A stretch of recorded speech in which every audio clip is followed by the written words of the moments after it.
So there's one more type of thing that it's an extruder, or I call it an extruder, but it's not the kind of machinery we have here. This is much simpler. So what I've got here is a bunch of handle extruders. These are kept under the front table in the front of the classroom, and they're just different sizes, different shapes. These are used to make sort of fairly quick handles. You can also extrude a handle using the actual extruder, the large one or the small one, but I want to show you this. So I've got a bag of box clay. This is clay that has been recycled, made for us in the studio, made for us by the clay company. It has aged longer than the studio clay, so this stuff that you guys mix in class was recycled, a month ago or a week ago. It's been fairly recent that it was made.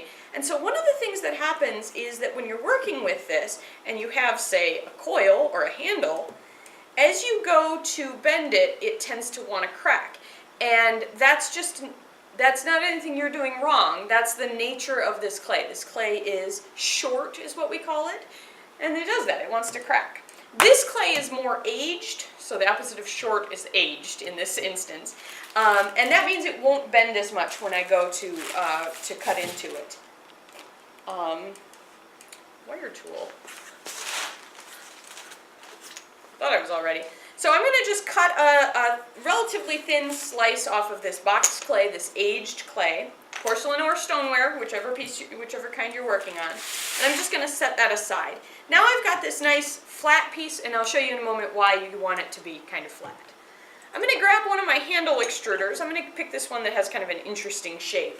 And I'm going to take this handle extruder so that the whole loopy part is underneath the clay, or inside this section of clay, and I'm just going to slide it across like this. Now you can see that it has cut, but it hasn't come completely free. This is why I want a kind of short piece of clay, because I can bend this apart. If I had it coming out of the huge block of clay, it'd be hard to get out of there. Now I can just simply pull this out of here, and I've got a nice handle shape. I could then go ahead and score and slip and attach it onto my mug, or I could work with this as a decorative piece as well if I wanted to.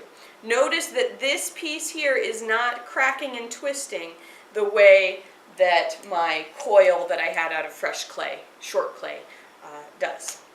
Lots of different handle extruder shapes. We normally use these for making handles that you're going to add to a cup or something like that, but you can use these decoratively as well if you'd like to. Thanks.